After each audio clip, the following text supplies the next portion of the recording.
પ્રમુખ સ્વામી મહારાજ તારીખ 1 ફેબ્રુઆરી 1986 સારંગપુરમાં બિરાજમાન હતા. તો ઠાકોરજીના દર્શને પધાર્યા. ઠાકોરજીને લબડતી શાલ ઓઢાડેલી હતી. સ્વામી કહે, ઠાકોરજીને આવી લબડતી શાલ ન ઓઢાડવી, એમાં ઠંડી શું હરાય? આપણે જેવી રીતે ઓઢીએ છીએ તે જ રીતે ઓઢાડવી, જાતે ઊભા રહીને સરખી કરાવી. 1 ફેબ્રુઆરી એટલે ઠંડીનો સમય હોય, એમાં સારંગપુર કાઠિયાવાડમાં ઠંડી એકદમ હોય. એટલે બાપા કે આમ ખાલી લબડતી શાલ નહીં, ડેકોરેશન નથી, ડિવોશન છે. તો ભગવાનને ઓઢાડો વ્યવસ્થિત, જેથી ઠંડી હરાય. આ પ્રત્યક્ષ ભાવ. ભગવાનને ઠંડી લાગે છે, ભગવાનને ગરમી લાગે છે, આ પ્રત્યક્ષ ભાવ. બોચાસણનો પ્રસંગ આપણે જાણીએ છીએ કે સ્વામી ત્યાં હતા અને ઘણા બધા સંતો વિચરણમાં હતા. પેલા આટલા શિખરબદ્ધ મંદિરો નહોતા, એટલે સંતો હરિકૃષ્ણ મહારાજ જાતે ગામડે ફેરવતા. પછી મંદિરમાં ઉત્સવ હોય એટલે પૂજારીને આપે, એટલે ઉત્સવ દરમિયાન પૂજારી બધા ભગવાનને જગાડે પોડાડે થાળ ધરાવે. એમાં એક પલંગ હતો, રોજ એક ઠાકોરજી સુઈ જતા હતા. હવે 5 ઠાકોરજી ભેગા થઈ ગયા, એક જ પલંગમાં સુવડાવી દીધા પૂજારીએ. તો બધા સંતો તો રાજી થયા કે આ તો બહુ સારું, રોજ એક ભગવાનના દર્શન થતા હતા, આજે બધાના. પણ સ્વામી બાપા એને શું કહ્યું? સ્વામી કે એક સાથે બધાને લગોલગ સુવડાવ્યા છે, રાત્રે પડખું ફેરવતા કેવી રીતે ફાવશે? આ પ્રત્યક્ષ ભાવ. જેમ આપણે પડખું નથી ફેરવતા, રાત્રે સુઈ જઈએ તો ડાબે જમણે પડખે ફેરવી હતી ને. ઘણા તો સવારે ઉઠે ને નીચે હોય છે, પડી જાય નીચે. એક ભાઈ મળ્યા હતા, વાંકા ચાલતા. મેં કહ્યું શું થયું? મેં કે પલંગ પરથી પડી ગયો રાત્રે. આટલા બધા પડખા ફેરવવાના ના હોય પાછા. પણ આપણે પડખું ફેરવીએ છીએ ને, ઊંઘ ના આવે તો પડખા ફેરવીએ આપણે. તો ભગવાન પડખું ફેરવે છે. આ પ્રત્યક્ષ ભાવ છે. સાઉથ આફ્રિકામાં બાપાએ હરિકૃષ્ણ મહારાજને સમુદ્ર સ્નાન કરાવ્યું. પછી ઓઢવાનો સમય થઈ ગયો એટલે બાપાએ હરિકૃષ્ણ મહારાજને ઉતારે મોકલી દીધા. પણ બાપાએ તરત પાછળ યુવક મોકલ્યા કે સંતોને કહેજો કે ભગવાન સમુદ્રના ખારા જળમાં નાયા છે તો શરીરમાં ચિકાસ થઈ ગઈ હશે, ખંજવાળ આવશે, એટલે ચોખ્ખા પાણી સ્નાન કરીને પછી પોઢાડજો. સંતોએ પોઢાડી દીધા હતા. પછી પાછા પ્રાર્થના કરીને જગાડ્યા, શુદ્ધ પાણી સ્નાન કરી પછી પોઢાડ્યા. આ પ્રત્યક્ષ ભાવ. ભગવાનને ખંજવાળ આવશે. તો કેટલો પ્રત્યક્ષ ભાવ છે. પરમ પૂજ્ય મહંત સ્વામી મહારાજ તારીખ 2/11/2020 રોજ નિંદપુરમાં હતા. અને પ્રસંગ એવો બન્યો કે બાપા રાતના 2 વાગે ઉઠી ગયા. અને મહંત સ્વામી મહારાજ કે ઠંડી લાગે છે, રજઈ ઓઢાડો. એટલે રજઈ ઓઢાડી. પછી બાપા કે ઠાકોરજીને પણ લાગતી હશે ને ઠંડી? આપણને લાગે તો ભગવાનને પણ લાગતી છે. યથા દેહ તથા દેવે. તો સેવક સંતોએ વાત કરી, સ્વામી સંતચરી સ્વામી છે ઠાકોરજીની સેવામાં, એને બરાબર ઢાંકીને વ્યવસ્થિત પોઢાડેલા છે. સ્વામી કે એ તો સાંજે 8-8:30 પોઢાડેલા, રાતના 2 વાગ્યા છે, રાતે ઠાર પડે ને. તો સ્વામી કે અત્યારે ઠંડી વધી છે તો જગાડો એમને. તો સ્વામી તો સુઈ ગયા. સંતોને એમ કે બાપા કહે ચાલશે એમ. સ્વામી કે સુઈ ગયા તો જગાડો. સંચરી સ્વામીને જગાડો અને કહો કે પોઢાડી આવે. તો પછી જગાડ્યા અને પછી ભગવાનને પછી એક બ્લેન્કેટ ઓઢાડ્યું. એ બાપાને સમાચાર આપ્યા. પછી બાપા આરામમાં ગયા. મને ઠંડી લાગે, મારા ભગવાનને પણ ઠંડી લાગે. આ પ્રત્યક્ષ ભાવ. એવી રીતે બાપા છે ને ટોરન્ટોની અંદર હતા 20/6/2023 રોજ. અને મહંત સ્વામી મહારાજ પોતે ગોલ્ફ કાર્ટની અંદર બેસીને મંદિરે જવાના હતા, સભા મંડપમાં જવાના હતા. તો બાપાની અનુકૂળ ટેમ્પરેચર પેલી ગોલ્ફ કાર હોય ને એમાં કરે. તો બાપા આવ્યા એના થોડા સમય પહેલા ટેમ્પરેચર ચાલુ કરી દીધું, ગરમ ગરમ બહુ થઈ ગયું. જેવા બાપા બેઠા ને સ્વામી કે ભગવાનને બહુ ગરમી લાગશે. સ્વામીને એમ કે આગળ જે છે ને સીટ ત્યાં ભગવાનને બેસાડતા હોય. તો સંતો કે બાપા ભગવાનને અહીંયા નથી બેસાડે કારણ કે ગરમ થઈ ગયું ને, બીજી સારી ગાડીમાં આપણે આગળ મોકલી દીધા છે. કે તો બરાબર, બાકી ભગવાનને ગરમી બહુ લાગે. તો મને ગરમી લાગે તો મારા ઠાકોરજીને લાગશે, મને ઠંડી લાગે ભગવાનને લાગશે. આ પ્રત્યક્ષ ભાવ. નહીં ઘણાના ઘર મંદિરની અંદર પોતે એસીમાં સુઈ જાય, ભગવાન આગળ પંખો ના હોય. એ પ્રત્યક્ષ ભાવ ના કહેવાય. આપણે 3 ટાઈમ જમતા હોય, ભગવાન એક ટાઈમ સરખો થાળ ના થાય, તે પ્રત્યક્ષ ભાવ ના કહેવાય. આપણે 3 ટાઈમ જમીએ, ભગવાન ધરાઈને જમવું. આપણે ઠંડક જોઈએ તો ભગવાનને ઠંડક રાખવી. તો એ પ્રત્યક્ષ ભાવ છે. એવી રીતે દર્શન કરવા, કારણ ભગવાન મૂર્તિમાં અખંડ વિરાજમાન છે. તો જ્યારે આપણે દર્શન કરીએ તો આ વિચાર એ કરવો કે આ ઘનશ્યામ મહારાજ છે, અક્ષર પુરુષોત્તમ મહારાજ છે, સાક્ષાત મારી સામે પ્રત્યક્ષ ઉપસ્થિત છે. આ ભાવથી દર્શન કરવા, તે પ્રત્યક્ષ ભાવ છે. અને 5મો પ્રકાર છે મહિમાથી દર્શન કરવા. મહિમા એટલે શું? કે હું કોની સામે ઊભો છું, કેવા ભગવાન સંત મને મળ્યા છે. મહારાજે વાત કરી સારંગપુરનું બીજું વચનાર્થ. મહારાજ કહે છે કે પરમેશ્વરના દર્શન તો પ્રથમ પહેલે નવીન થયા હોય ને તે સમયને વિશે જેવું અંતરમાં અલૌકિકપણું હોય તેવું ને તેવું મનમાં અલૌકિકપણું રહેતું જાય. એમ તે દર્શન કરે છે તેનું મન ભજન સ્મરણ કરતે એક પરમેશ્વરમાં જ રહે છે, પણ તેની બહુધારા વૃત્તિ નથી રહેતી, એક રહે છે. અને તે ભક્તને પણ ભગવાનને વિશે નિત્ય પ્રત્યે નવીન ને નવીન હેત રહે છે. ભગવાનમાં હેતની અભિવૃદ્ધિ કરવી છે, વિશેષ નવું ને નવું આપણને હેત રહ્યા કરે એટલે ચડતો ને ચડતો રંગ રહે, તો મહારાજ કે મહિમા સાથે દર્શન કરવા. મહિમા એટલે શું? જો ગુણાતીતાનો પ્રસંગ આપણે જાણીએ છીએ, ભજન છે આખું, ગાજે ગગન ગન વર્ષે રે થાય વીજળી ચમકાર, જંપ્યા રે જીવ મીઠી નિંદા ખાચર ને દ્વાર, ઉભા અક્ષર બ્રહ્મ ભીંજતા. સ્વામી ઉભા હતા. કારણ શું હતું? મહારાજ જીવબા લાડુબાના ઓરડે કથા કરવા ગયા હતા. નીકળે તો દર્શન થઈ જાય. લાઈટ તો હતી નહીં, પણ વીજળીના ઝબકારમાં. તો વીતી મધરાત હરી નિસર્યા રે હયું હરખ્યું અપાર, વાલાની વીજના ઉજાસમાં ચકોર નજરે ભરનાર, ઉભા અક્ષર બ્રહ્મ ભીંજતા. સ્વામી નેવા નીચે ભીંજતા ભીંજતા એક વીજળીના ઝબકારમાં મહારાજની મૂર્તિના દર્શન થાય એના માટે એ બધે ઉભા હતા. કેવા ગુણાત્યાન સ્વામી! કોટી બ્રહ્માંડ ઉડે રોમમાં, મૂળ અક્ષર અવતાર, હરિવર અંગો અંગ માલતા, તોય નિરખ્યા પલવાર, ઉભા અક્ષર બ્રહ્મ ભીંજતા. જે અક્ષર બ્રહ્મના રૂવાડે રૂવાડે અનંત કોટી બ્રહ્માંડ ઉડતા ફરે, જે અક્ષર બ્રહ્મને ભગવાનનો સાક્ષાત્કાર છે, છતાં એક દર્શનની ઝાંખી માટે ઉભા હતા. આ મહિમા. એમ આપણે દર્શનનો મહિમા હોય તો વરસાદ પડતો હોય તો અવાય, ભલે ગમેલો વરસાદ પડે, મારા દર્શનનો નિયમ છે, મારા રવિ સભાનો નિયમ છે, અવાય. ઠંડી હોય તો અવાય, ગરમી હોય તો અવાય. આ ગુણાતીતાના પ્રસંગમાંથી આ શીખવાનું છે. નાની મોટી થોડી બીમારી હોય ના, દર્શનનો નિયમ, ચલો દર્શન કરી આવો. તો મહિમા હોય તો નિયમિત આપણે દર્શને આવીએ.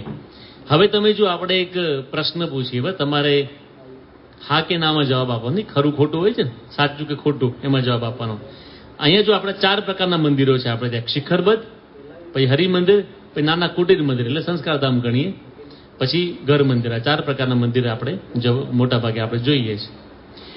તો જે શિખરબદ્ધ મંદિર છે ને, એમાં જે ભગવાનની મૂર્તિનો પ્રતાપ, ઐશ્વર્ય, સામર્થ્ય એમાં 1000 વોલ્ટનો હોય છે.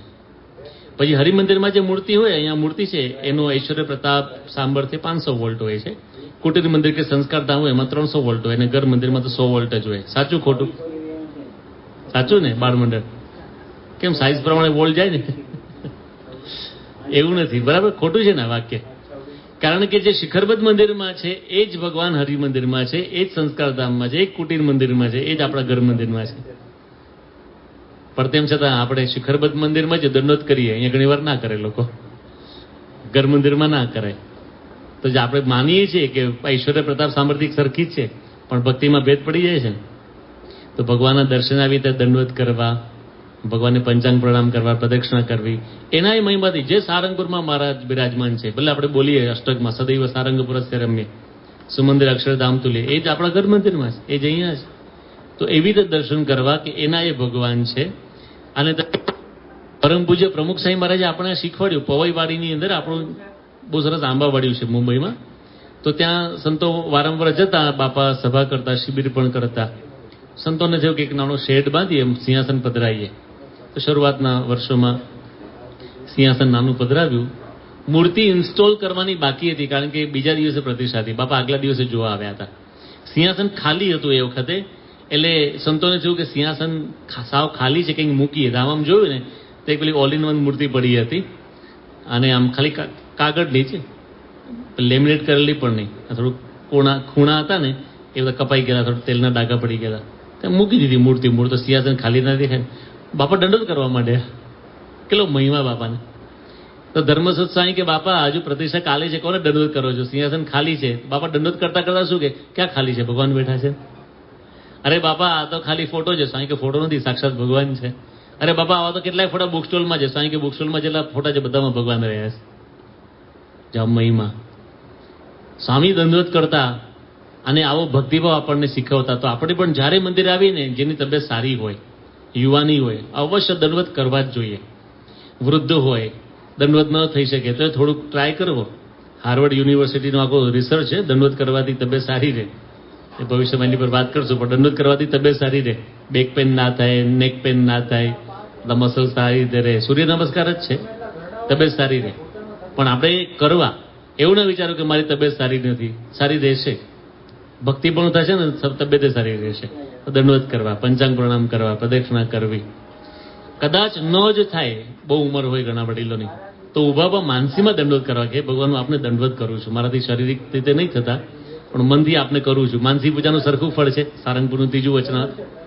તો હંમેશા આવી રીતે ભક્તિભાવથી દંડવત કરવા. પણ મહિમા હોય તો આ બધું થાય.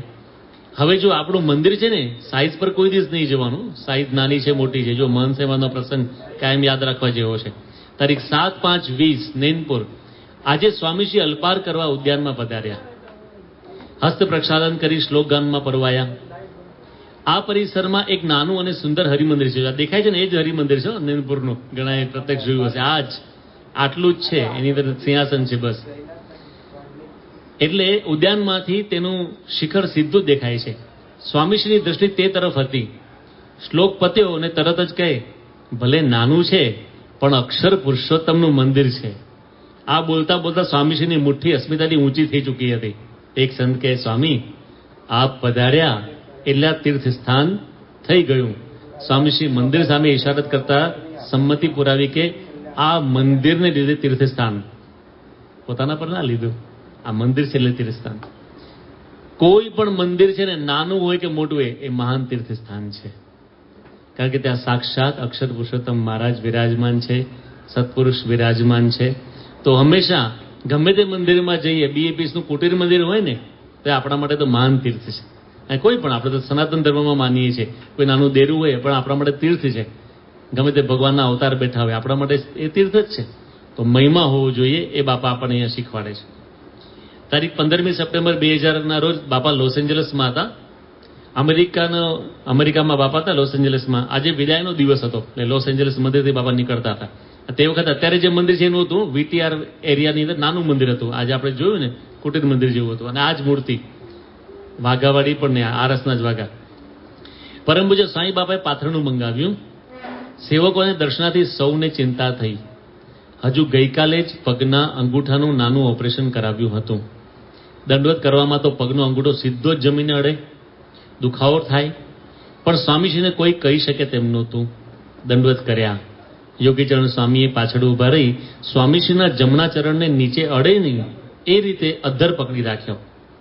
80 વર્ષની ઉંમરે વિપરીત પરિસ્થિતિમાં પણ પરાભક્તિની શીખ સૌને આપોઆપ મળી ગઈ. હવે આ સાવ નાનું મંદિર હતું. અમે લોકો ત્યાં 3 મહિના રોકાયા હતા 2007માં.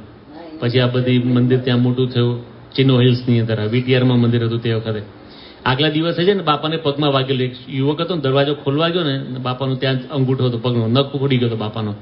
હવે આપણે બધા પુરુષ હરિભક્તો દંડવત કરી ત્યારે આપણને ખ્યાલ છે, અંગૂઠો જ દડે નીચે, દુખે. 80 વર્ષની ઉંમર, વિચાર કરો. છતાં બાપાએ દંડવત કર્યા. મહિમા મહંત સાંઈ મહારાજ, તમે જો કેટલો મહિમા છે એમને. 16/7/2021 રોજ સ્વામી અમદાવાદમાં હતા. વર્તમાન પરિસ્થિતિને અનુલક્ષીને મંદિર દર્શને ન જવું તેવું નિયત થયું હતું. સ્વામીશ્રીથી કેમ રહેવાય? તેઓ ગઈકાલ રાત્રે પૂરતા સંકલ્પ કહી દીધો હતો, મંદિરે જવું છે એક દિવસ માટે, પછી નહીં. સેવકોએ વ્યવસ્થા ગોઠવી શરૂ કરી દીધી હતી. પણ સ્વામીશ્રી પોતે એટલા ઉત્સાહિત હતા કે રોજ કરતા આજે ખૂબ વહેલા તૈયાર થઈ ગયા. અને 4:57 વાગે, સવારની વાત છે, 4:57 વાગે તો પૂજા કરવા વિરાજી ગયા. અને બરાબર 5:54 વાગે મંદિરના પરિસરમાં પહોંચી ગયા. સ્વામીશ્રીએ પ્રત્યેક ખંડમાં ખૂબ ભાવથી મન ભરીને દર્શન કર્યા. મધ્ય ખંડમાં મંગળ આરતી ઉતારી, લિફ્ટ દ્વારા નીચે વધાર્યા. હવે વિદાય લેવાની હતી, પણ તે પહેલા સેવકે ઈચ્છા પૂછી, સ્વામી અભિષેક મંડપમાં જવું છે કે પછી? સ્વામીશ્રી તરત જ દ્રઢ ઈચ્છા દર્શાવતા કહ્યું, જવું જ છે. બીમાર હતા. આ 2016 વર્ષની બાપાની ઉંમર. તેમ છતાં પણ 2021 એટલે 2021નું વર્ષ, એટલે 2 વર્ષ પહેલા જ 88 વર્ષની બાપાની ઉંમર. છતાં મહંત સાંઈ મહારાજ એ પોતે આવી પરિસ્થિતિમાં પણ દર્શને જાય. તો આ મહિમા કહેવાય. તો આપણે પણ ગમે એવી પરિસ્થિતિ હોય, દર્શને જઈએ, એ મહિમા કહેવાય. કારણ કે મંદિર શું છે? તો જો મંદિર છે ને, ભગવાનનું ઘર છે, જ્યાં ભગવાન અખંડ નિવાસ કરીને રહે છે. મંદિર છે શું છે? મંદિર છે શાંતિનું ધામ છે. મંદિર is the place where we find peace of mind. દરેક માણસને મનની શાંતિ જોઈએ છે, મંદિર એ મળે છે. શાંતિના આમ તો પ્રકાર હોય છે. તમે સ્મશાનમાં જાઓ ત્યાં શાંતિ જોઈએ છે, કોઈ બોલતું નથી ત્યાં, પણ એ શાંતિ માણસને ઉદાસીનતા આપે છે. કરફ્યુ હોય ને, કરફ્યુ અત્યારે તો ભગવાન દયા તે દેશમાં બહુ સારું છે. પહેલાં બહુ કરફ્યુ થતા, વડીલોને ખબર હશે. 6 વાગે કરફ્યુ થઈ જાય અને એકદમ સૂમ સામ, તમે બહાર નીકળો ને કંઈ ચકલું ફરકે નહીં. હમણાં આપણે લોકડાઉનની વાત કરીએ છીએ, તો એમાં પણ શાંતિ હોય છે. કોઈ બહાર ફરકતું નથી, પણ એ માણસને તંગ કરે. એ શાંતિમાં મજા ના આવે. ઘરમાં પતિ પત્ની ઝઘડો કરે ને અઠવાડિયા સુધી અબોલા થાય તો શાંતિ જોઈએ છે ને, પણ એમાં મજા ના આવે, ઉત્સાહ ઉમંગ ના આવે. તમે નોકરી કરવા ગયા હો અને બોસ ખખડાવે તો તમે શાંત થઈ જાઓ, તે શાંતિ જ છે ને, કોઈ બોલે ચાલે નહીં. પણ એ શાંતિમાં આપણને છે ને ઉમંગ ઉત્સાહ ના આવે. પણ મંદિરમાં આવીએ ત્યારે શાંતિ જે મળે છે એ દિવ્ય શાંતિ હોય છે, કારણ કે ભગવાનનું ઘર છે. તો આ ભગવાનના ઘરની અંદર આપણે આવીએ છીએ, એ દર્શનને આવીએ છીએ, પગલે પગલે અશ્વમેઘ યજ્ઞનું પુણ્ય મળે છે. એ મહિમા સાથે દર્શને આવવું તો દર્શન સારી રીતે થાય. અને એમાં આપણા મંદિરોની વિશેષતા તો જુઓ, પૂર્ણ પુરુષોત્તમ ભગવાન સ્વામિનારાયણ અને અક્ષરબ્રહ્મ ગુણાતીતાનંદ સ્વામી મહારાજ વિરાજમાન છે, જે આપણે પ્રાર્થનામાં ગઈએ છીએ કે શાસ્ત્ર સકળનો સાર પરમ બ્રહ્મયને પર બ્રહ્મ જય જય અક્ષર પુરુષોત્તમ જય જય. સમગ્ર શાસ્ત્રોનો સાર છે અક્ષર પુરુષોત્તમ મહારાજ, એ આપણા મંદિરમાં વિરાજમાન છે. આપણા મંદિરોનો મહિમા છે. સ્વયં ભગવાન સ્વામી કેવા, સર્વ કરતા સર્વાધારો સર્વમાહી સર્વચિન્યારો રે પ્રગટ રૂપે તે આપ્યારો રે સલુણી છબી સહજાનંદ સુખકારી રે સલુણી છબી. સર્વ કરતા, સર્વના આધાર, સર્વથી ન્યારા પ્રગટ સર્વોપરી ભગવાન આપણા મંદિરમાં વિરાજમાન છે. અને મહારાજ ભગવાન હતા, 16 ચિહ્નો હતા ને મહારાજના ચરણમાં. એ ભગવાનનું એ આખું છે, એમનામાં જે દિવ્યતા હતી એમાં 16 ચિહ્નો પરથી આપણને ખ્યાલ આવે કે આ 16 ચિહ્નો ચેષ્ટામાં ગઈએ છે. અષ્ટકોણ અને ઉર્ધ્વ રેખા, સ્વસ્તિક જંબુ જવવાલા, વજ્ર અંકુશ કેતુ ને પદ્મ જમણે પગે નવવાલા, ત્રિકોણ કળશ ને ગોપ સુંદર ધનુષ અને મીનવાલા, અર્ધચંદ્ર ને વ્યોમ સાચે ડાબે પગે ચિહ્નવાલા. તો 16 ચિહ્ન સહિત શોભે ચરણ કમળની જોડ. તેમાં અમારું ચિત્રુડી રે લાગ્યું, મેં તો ફિકર છોડી છે સારા ગામની રે, મુને તાળી લાગી રે ઘરની સામની. તો આવા સાક્ષાત ભગવાન જેમના ચરણોમાં આવા 16 ચિહ્નો, એ પૂર્ણ પુરુષોત્તમ નારાયણ, એના દર્શન કરવા માટે આપણે આવીએ છીએ. ગુણાતીતાનંદ સ્વામીને તમે મહિમા જુઓ. બાપા ભાદરાની અંદર હતા, પ્રમુખ સ્વામી મહારાજ, અને બાપા સભામાં બોલ્યા, સ્વામી કે ભાદરા મંદિરના દર્શન કરવા માટે, ગુણાતીતાનંદ સ્વામીના જન્મસ્થાનના દર્શન કરવા માટે રોજ આકાશમાં દિવ્ય વિભૂતિઓ આવે છે, દર્શન કરે છે. એટલે સંતો એકબીજાની સામે જઈને થોડા હસ્યા, કારણ કે ભાદરામાં છે દોડે દાડે કોઈ આવતું નથી. આમ હવે તો મંદિર થઈ ગયું, થોડા આવે, પણ તે વખતે તો આમ માખીઓ બીજું કોઈ હોય નહીં. એટલે સ્વામી આમ જોઈ ગયા સંતોને. સ્વામી કે તમને આમ લાગતું હશે કે હું ખોટું બોલું, પણ સાહેબ કે હું સાચું બોલું છું. સ્વામી કે હું સાચું બોલું છું. આ મંદિરના દર્શન કરવા આવે કોણ? સાક્ષાત ગુણાતીતાનંદ જન્મસ્થાન. તો ખાલી આ ભાદરા મંદિરનો મહિમા નથી, પ્રત્યેક જગ્યાએ જે અક્ષર પુરુષોત્તમ મહારાજ વિરાજમાન છે એનો આ મહિમા છે. એ મંદિરમાં આપણે દર્શન આવીએ છીએ.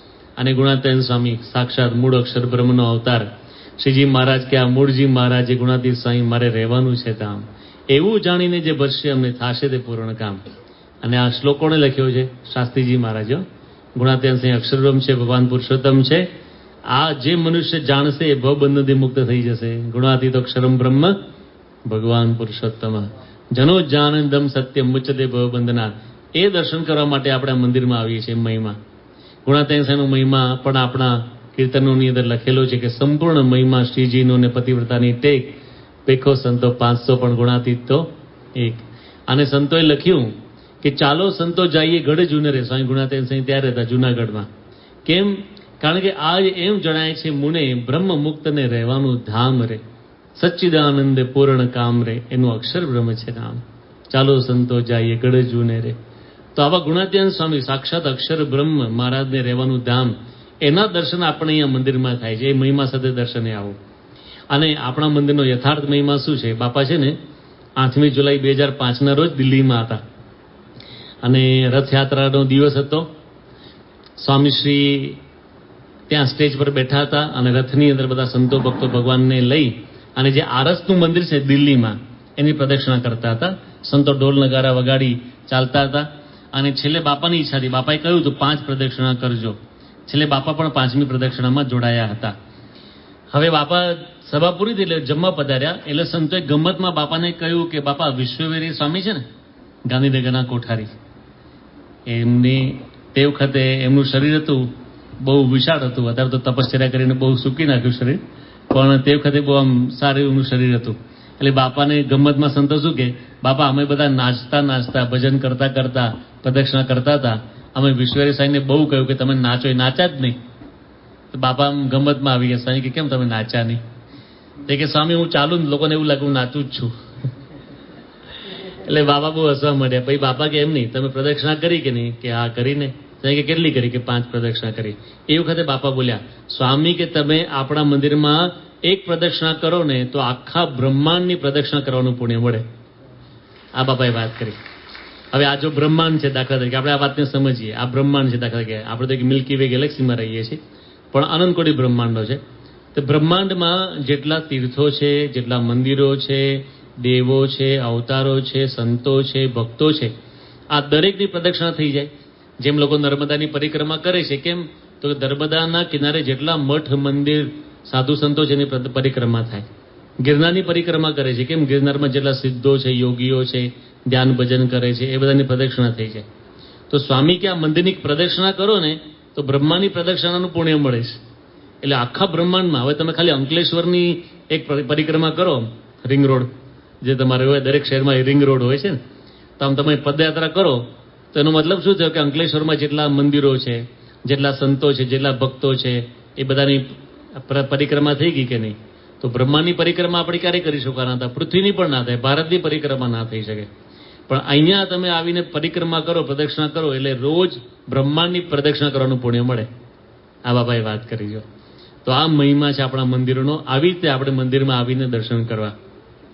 ત્રીજી વાત છે, આ મંદિરમાં ખાલી અક્ષર પુરુષોત્તમ મહારાજ નથી, સાક્ષાત આપણા પ્રગટ સત્પુરુષ છે.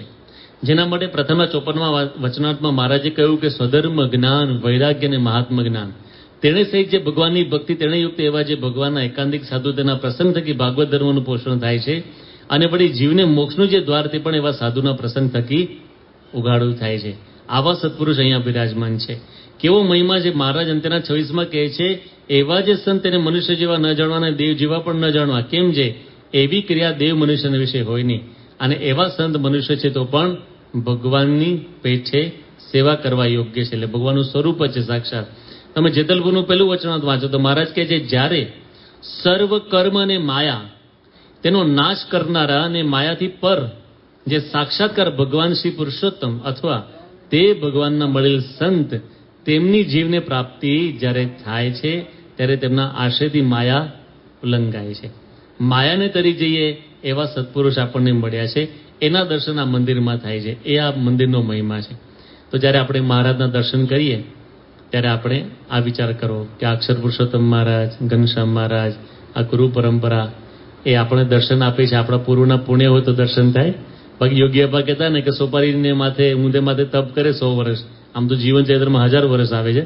1000 વર્ષ તપ કરે ને તો એ પગથિયા ચડવા ના મળે, મંદિરના પુણ્ય ઓછા પડે.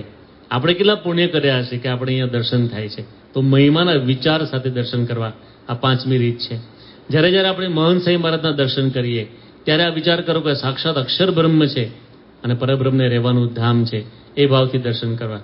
હવે અહીંયા થોડું જાણપણું પણ રાખવું આપણે. પહેલાના વખતમાં છે ને લોકો સભામાં બેસતા ને માળા લઈને બેસતા. હવે મોબાઈલ લઈને બેસે, ખબર? મોબાઈલમાં ચડતા હોય. પેલા છે ને બાપાના દર્શન કરીને હાથ જોડીને કરતા હતા. હવે આમ દર્શન કરે. આમ જોજો. હવે તમે ગમે એટલા બાપાના ફોટા પાડો, વિડીયો પાડો, એની ક્વોલિટી કેવી આવે? એ હાથ હલતું હોય ને આપણો ફોન કેવો હોય. હવે બધા જ સરસ ક્વોલિટીવાળા ફોટા મૂકે છે વેબસાઇટમાં અને વિડીયો મૂકે છે. જ્યારે બાપાના દર્શન કરીએ ત્યારે હાથ જોડીને જ કરવા, નિરખીને જ કરવા. તો મોબાઈલ આમ કરેલો મન મોબાઈલમાં જ જાય, બાપામાં ના જ જાય. તમે મોબાઈલ આમ કરેલો કોકને પછી ઠેબુ વાગે, કોકનું ઠેબુ આપણને વાગે. અને એમાં આપણું કંઈ ભગવાનને સંતનો મહિમાનો વિચાર કરવાનો આપણે વિચારે ના આવે. પણ આપણે વાત કરીને આ મહિમાથી દર્શન કરવા કે મને દર્શન થાય છે સાક્ષાત પરબ્રહ્મના અક્ષર બ્રહ્મ સંત દ્વારા. એ કહે મોબાઈલ મૂકી દેવાનો, સાયલેન્ટ પર મૂકી દેવાનો. દુનિયા છે જ નહીં આપણા માટે. પણ અત્યારે ખોટો ક્રેઝ પડી ગયો છે. એટલે આપણે સત્સંગી છીએ તો આપણે થોડું જાણપણું એ પણ રાખવું. જ્યારે દર્શને જઈએ ત્યારે એવી રીતે દર્શન કરવા. ઘણા તો કોઈ બીજા મંદિરમાં દર્શન કરવા જાય સીધો મોબાઈલ કરીને ફોટા પડે. પેલા દર્શન તો કરો શાંતિથી, પછી ફોટા પાડો, વાંધો નથી. મંદિરમાં ક્યાંક ગયા હોય, નવા મંદિરમાં, પણ પેલા એક વખત નિરખીને દર્શન કરો. ઘણા તો સીધા આમ કાઢે, ફોટા પાડીને સીધા નીચે ઉતરી જાય. ભાઈ રસ્તામાં જોઈશું ફોટા, પણ જે પ્રત્યક્ષ એ જુઓ ને તો એ પણ આપણે થોડુંક આ સમજણ રાખવાની જરૂર હોય છે. તો એવી રીતે આપણે દર્શન ન કરીએ પણ મહિમાથી આપણે દર્શન કરીએ. હવે આ એક પ્રસંગ બધા યાદ રાખવા જેવો છે. આનંદ ચંદ્રકાંતભાઈ પટેલ નામનો એક 8 વર્ષનો બાળક છે. અત્યારે જે આ પ્રસંગ છે એમાં એની ઉંમર 8 વર્ષની છે. આમ તો 5 વર્ષથી એને ટેવ પાડેલી. 2007માં ટોરોન્ટોમાં બાપા આવેલા. એને બાપાના એક આઈપોડ બતાવેલો, એમાં 1000 મૂર્તિઓ હતી. આપણા બધા શિખરબદ્ધ અને હરિમંદિર, આ હરિમંદિર છે એની પણ મૂર્તિ એને બાપાને બતાવી. અને બાપાને કે બાપા આ 1000 માંથી તમે ગમે તે મૂર્તિ બતાવો, હું કહી દઈશ મંદિર કયું છે. બાપાએ પૂછ્યું તો મંદિર કહી દે. અમે ત્યાં વિચરણ કરતા હતા, અમારા એરિયામાં જેનું આ ઘર આવતું હતું બટેવિયાની અંદર, ઘણા સંતો પણ ત્યાં આવ્યા છે. હવે આજે આનંદ છોકરો છે ને, જો મા બાપે બાળકોને કેવી ટ્રેનિંગ આપી, 5 વર્ષનો હતો ત્યારથી એને બધી મૂર્તિઓ યાદ રહે, બધી જ મૂર્તિઓ યાદ રહે. એકવાર ડોક્ટર સ્વામી ટોરોન્ટોની સભામાં આવ્યા અને આનંદને સ્ટેજ પર બોલાયો. તે વખતે એની ઉંમર 10 વર્ષની હતી. અને ડોક્ટર સ્વામી આવી રીતે સ્ક્રીન પર બધા જ મંદિરના અલગ અલગ ભગવાનના સ્વરૂપો મૂક્યા, મૂર્તિઓ મૂકી. જેવી મૂર્તિ આવે ને પેલો કહી દે, આંકલેશ્વર છે, આ બોરસદ છે, આ નડિયા છે, આ ડભાણ છે, ફટફટ બોલે. બધી મૂર્તિઓ યાદ. અહીંયા બાપાને જયારે કહ્યું ત્યારે વિવેકસાગર સાંઈ આશ્ચર્યમાં પડી ગયા. સમજો, વિવેકસાગર સાંઈ કે અમને બધી મૂર્તિઓ હરખી લાગે, તને કેવી રીતે યાદ રહેશે? પણ જો કારણ કે અમુક મૂર્તિઓ તો આમ ખબર જ ના પડે, પણ એકાગ્રતાથી, મહિમાથી, જોડાણથી દર્શન કરે. આ બાળક એના પિતા ચંદ્રકાંતભાઈ છે, બ્લેક શર્ટ વાળા, એને શું વાત કરી એના પિતાને આનંદે કે પપ્પા તમે મને ઇન્ડિયા લઈ જાઓ અથવા તો અમેરિકા ગાડીમાં લઈ જાઓ, કોઈ પણ મંદિરમાં તમારે મને આંખે પટ્ટી બાંધી દેવાની, અને મને કહેવાનું કયા મંદિરમાં જઈએ છે. તમારે મને મંદિરમાં ઉપર લઈ જવાનું, ભગવાનની મૂર્તિ આગળ ઉભો રાખવાનું, હું કહી દઈશું કયા મંદિરમાં ઉભો છું. આટલો કોન્ફિડન્સ એને, બોલો. એક વખત મેં પ્રયોગ કર્યો, મેં કહ્યું પરીક્ષા લઈએ. તો એક હરિભક્તના ઘર મંદિરની મૂર્તિ છે ને એનો ફોટો પાડી મેં કહ્યું આ કયા મંદિરની મૂર્તિ છે? મને કે આપણા મંદિર નથી, કોકના ઘર મંદિરની છે. બોલો, એને કેટલું મનમાં યાદ હશે મૂર્તિઓ. એ કે આપણી મૂર્તિ નથી, કે કોકના ઘર મંદિરની છે મહારાજની. આટલું યાદ એને. અને આજે 24 વર્ષની એની ઉંમર છે. ફેશન ડિઝાઇનમાં બહુ આગળ વધેલો છે, પણ એને હજુ પણ બધી મૂર્તિઓના દર્શન યાદ, બધી મૂર્તિઓના નામ યાદ, મંદિર યાદ. અને આજે પણ એની પ્રેક્ટિસ ચાલુ રાખી છે. એમ વિશેષતા જ ઘણી વાર બાળ મંડળ હોય ને તો મહિમા હોય તો કરે બધા. આજે પણ એની પ્રેક્ટિસ ચાલુ રાખીશ.